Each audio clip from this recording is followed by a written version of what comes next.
I'll just live in that just room.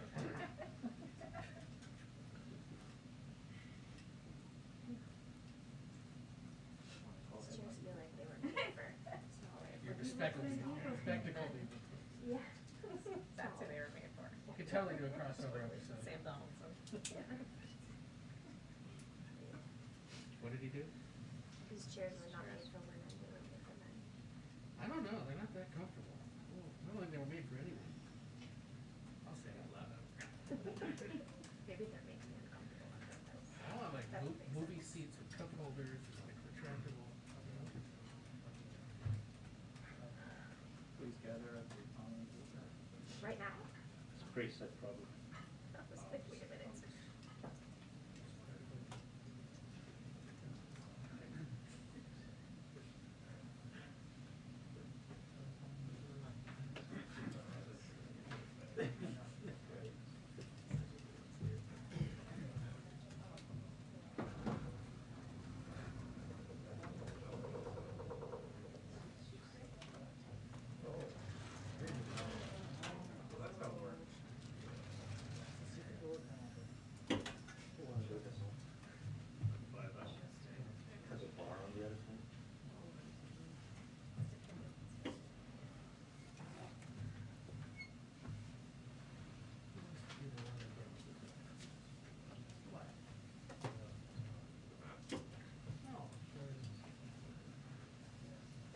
Starting and stopping and starting and stopping. Yeah, switching all together.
Okay, you know how we love visual aids here, so we wanted to have a few for all of you. I don't have anything at the top, and they'll pull these up in a moment as we talk about COVID, which I assume we will talk about during this briefing. But we will keep you all, make sure you have plenty of time to get set for the president's remarks. He's running a little bit late today, so we'll let you know once we have an update. But Colleen, why don't you kick us off? Okay, thanks, Jen. So first off, how is the president feeling given close contact? Is he symptomatic? Is he doing okay? I know he's getting tested tomorrow, but can you give us an update? He's asymptomatic. I spent several hours with him this morning, and he is feeling great, and you'll see him at the speech shortly. And then second question is, the 500 million test kits that are being distributed in January, is that going to be enough? How are you guys going to work to get more, given what looks to be a really serious testing kit shortage right now, especially as Omicron is cresting? Absolutely. So what the president is announcing today, everyone should see as building on the steps we've taken over the last couple of months. Over the last couple of months, we've quadrupled our testing capacity. I'll talk about that in a moment. It's not related to your question. That would have been very impressive.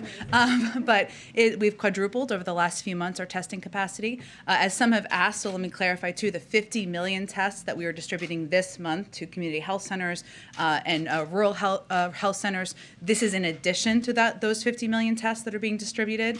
The 20,000 sites that are already up and running, this is in addition to that the president is announcing today. So I reference that, Colleen, because it's important for the American people to hear and understand we're going to continue to build. So the 500 million test kits that will begin to be available in January is the largest purchase we have done to date, and it is building on what we've done to date in an effort to make testing more free, accessible to people across the country.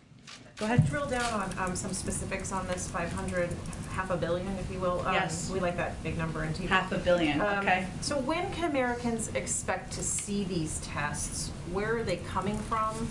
How many can a family or person order at once? Is this website going to be able to sustain all of these people who will want to get on and get these tests? To answer your last question, yes, that is our expectation, and we are preparing for that. We will have more information as it is available, including what the website looks like. We will make the website available as soon as these tests are available. They will start to be available in January. And in terms of the numbers that different families can order, we are working through all those very important details right now. So Dr. Fauci said today that it's going to be a matter of a couple of weeks when we start to see a decline from Omicron. Are these tests, this batch of 500 million, going to actually make a difference in the surge that we're seeing right now, or are they coming too late for this? Well, again, our objective here, the president's objective, has been to build on the steps he has taken over the last couple of months. Again, quadrupling testing capacity, making it more available in more communities, opening more testing sites across the country, and really directing our efforts and our resources toward the parts of the country where they need help the most. So I know part of the announcement today is obviously testing sites and opening additional testing sites. We have additional testing sites up and running in New York City. We will have them up and running in New York City, for example, by the end of this week. Additional testing sites will come online next week as states we are coordinating with to determine logistics, scale, and timing can be finalized. And part of our effort now is also to make assessments about where additional testing sites will be needed. So we have teams out on the ground to make that assessment with governors, state leaders, local health officials who are experiencing spikes or who anticipate experiencing spikes.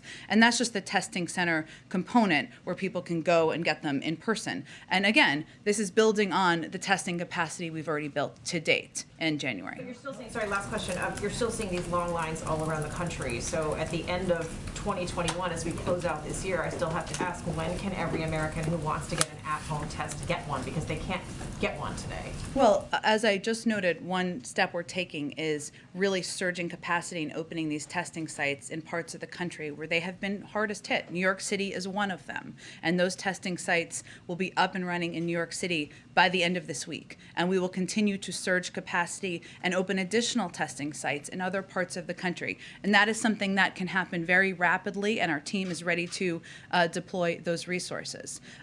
There are still 20,000 sites across the country where people can go. There are still 50 million tests that we are distributing to rural community health centers. And we're doing this as quickly as possible. 500 million tests in January is the largest order we have ever made to date, and we're going to do it as quickly as we can, but they won't be available until January. Where are they coming from, these 500 million tests? The 8 approved by the FDA, the 8 tests approved by the FDA. No hold up in getting those, or it's going to be Well, pretty easy? those final approvals just went through in November, so that has been part of our ability to expand our capacity, in addition to using the Defense Production Act and our investment in $3 billion to do that. Is it possible to reduce the 10-day isolation period? Is that something that's under active consideration? I know that Dr. Fauci spoke to that briefly. That would be a decision made by our health and medical experts and the CDC, so I would certainly point you to them. We're always assessing and looking at different steps that can be taken. Go ahead, Jeff. Is the president satisfied at the speed at which all of this is happening? It was nearly 4 weeks ago over Thanksgiving vacation in Nantucket when he first talked about the Omicron variant. We've known Christmas obviously is coming for a long time, and yet these sites will not be set up until the end of this week, which is Christmas. Is he satisfied at the speed in which this is all happening? Well, what the president's promise to the American people is, Jeff, is to constantly re-examine and improve our COVID response, including testing and testing access, and always look for a way to do better. And the announcement today is an effort to do exactly that.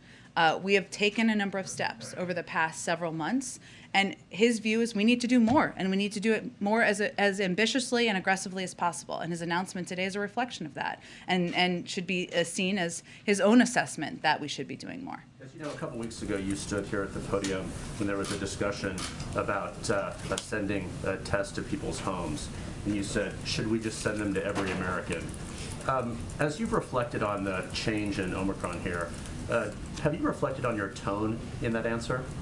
Well, Jeff, I would say there's not a day that goes by that I don't leave this podium and wish I would have said something with greater context or more precision or additional information. And that day there was a lot of good questioning on testing, and during that briefing I conveyed a lot of information about our expansion of testing, about the 50 million tests that we were making available, about the 20,000 free testing sites. And should I have included that additional context again in that answer? Yes, going back, I wish I would have done that.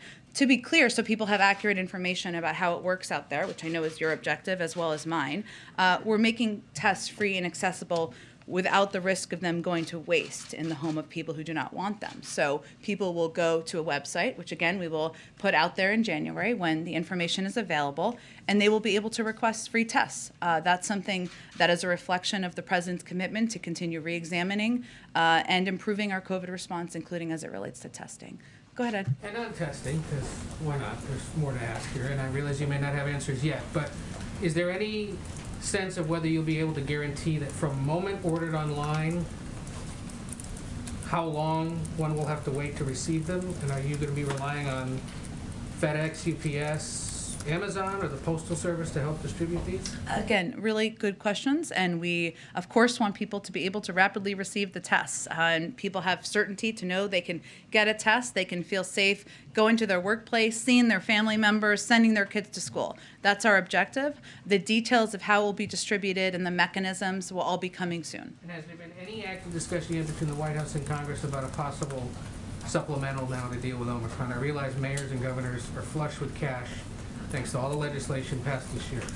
But is there any discussion yet about possibly another supplemental? There's always, as you know, from covering Congress, an open line of communication with members and leadership about what may be needed, and we're always having that conversation. But right now, we believe we have the resources to get people vaccinated, to make those available, and part of what you'll hear the President convey today is how important it is for individuals to make the choice to take that step to protect themselves. Quick unrelated, we're nearing the end of a year, and in the spirit of the holidays, presidents often will announce pardons and or commutations. Should we be anticipating any by the end of 2022, or 2021, sorry? I don't have anything to preview at this time. I would just reiterate that the President has every intention of using his clemency power, and there has been some reporting which is accurate out there about looking at nonviolent drug offenders, but I don't have anything to update you on at this point in time. Go ahead, Jackie. Thanks, Jen. These 500 million tests are not getting to people in time for the holidays. And I know that you said you wish you'd rephrased your December 6th answer, but it seemed to discount at the time, which was only 2 weeks ago, the idea of sending tests to Americans at home.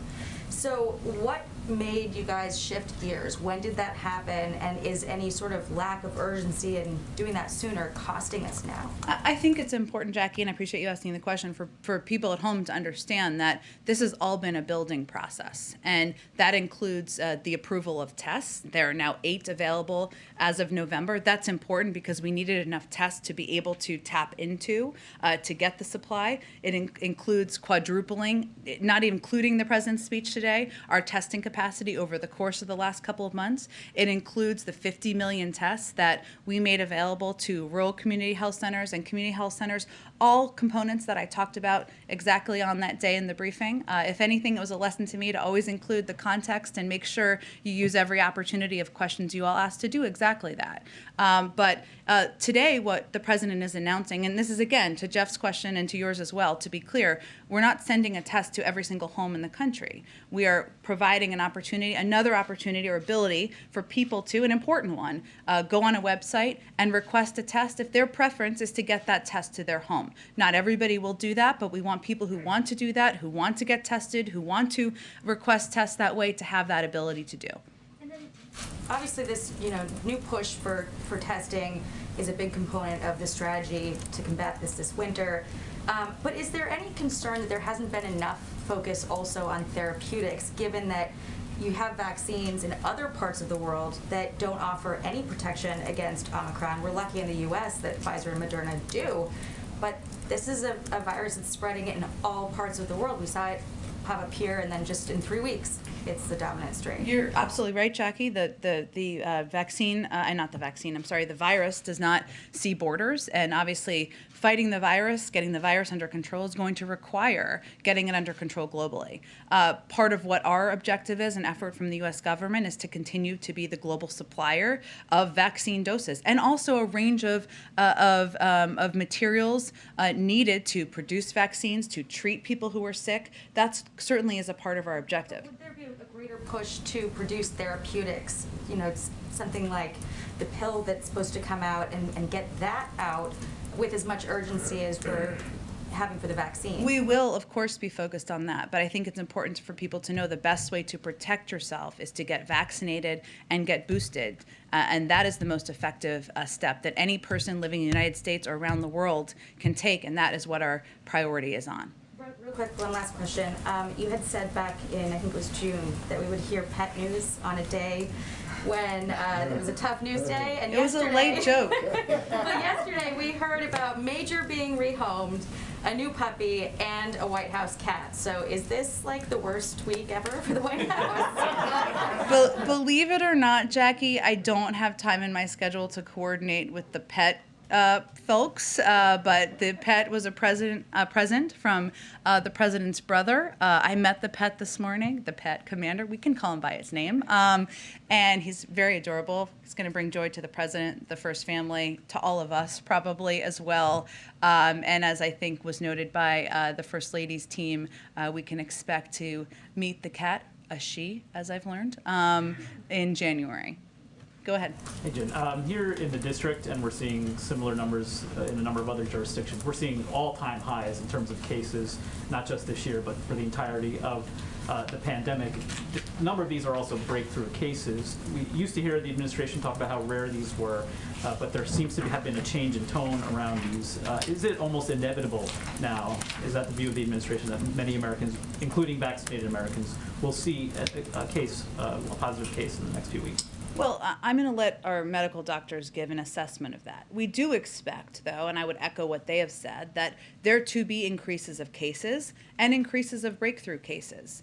We are still seeing a significant amount of protection from even getting the virus, from the vaccines, from being boosted. But there will be breakthrough cases.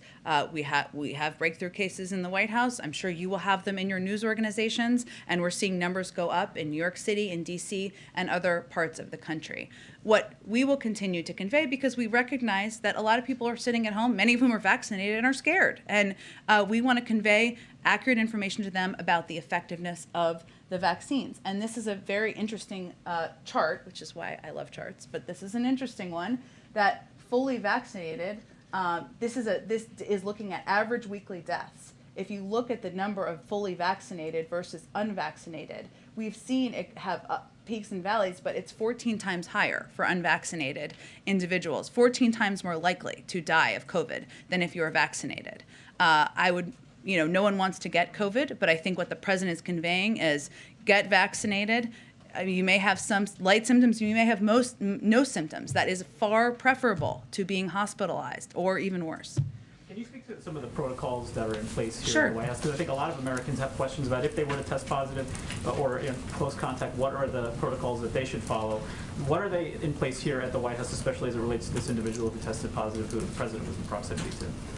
What is their protocol, or what is the president's protocol? What is the protocol for other White House staff, others who are interacting with this individual? Well, if somebody is a close contact, so the guidance of the CDC is if you are a close contact, you should be tested 5 to 7 days, 5 days and 7 days post-contact. We do 3 and 5 days post-contact here at the White House through PCR tests. The president has had his 3-day PCR test yesterday. He will have his 5-day PCR test tomorrow. I would also note that as it relates to our own protocols here, because we of course go over and above in a lot of ways here, every time you're going to travel with the president or even meet in the Oval Office with the president, you're required to be tested that day. So there are additional, there are also regular testing protocols for others who may not be interacting with the president, and we also wear masks around the building as well. I have a question on Build Back Better as the White House tries to look at a path forward here.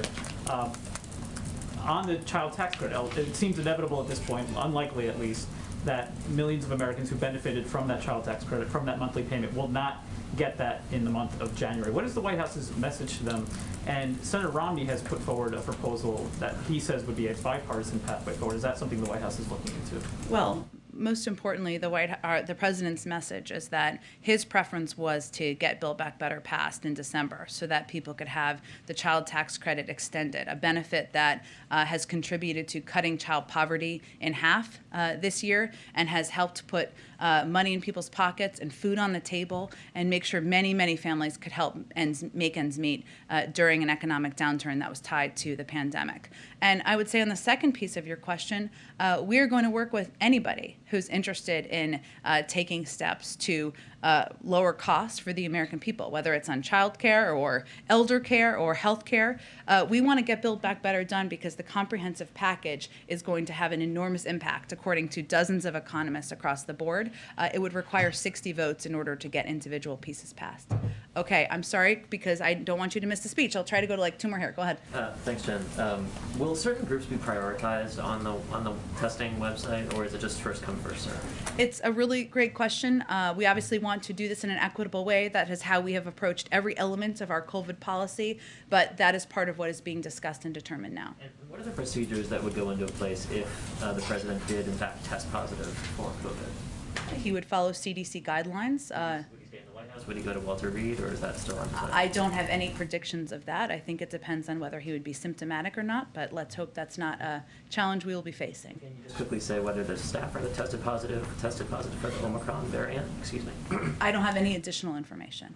Go ahead, last one, and then people can come see me in my office after speech. There's a report that you're considering extending the student loan relief past the February deadline. Can you comment on that, whether that's on the table or a decision that's been made? The president has not made a decision yet. Okay, and can you briefly, you said he's asymptomatic. That is sometimes a phrase used for people who tested positive but don't have symptoms. You just mean he's not symptomatic. He does not have symptoms, yes. He's not tested positive though, because this is causing Yes, confusion out there. apologies. He has not tested positive. He tested negative yesterday, as we indicated, and he'll be tested again tomorrow. He does not have any symptoms either. We're reporting that the FDA will authorize both the Merck and Pfizer pills. I would obviously welcome your confirmation of that if you could give it, but more realistically, can you say what role having those pills will play in the overall response? How does it change your view of tackling this with those pills in hand if they are in fact available? Well, again, I'll just preface that I'm not going to, of course, get ahead of the FDA or the process, the gold standard, as we like to say, but certainly having antivirals available is another component that will help us fight the virus, address the pandemic, help people return to a version of normal, and we will be prepared, like Boy Scouts and Girl Scouts, to ensure we are making these antivirals available to the public. All right, thanks, everyone.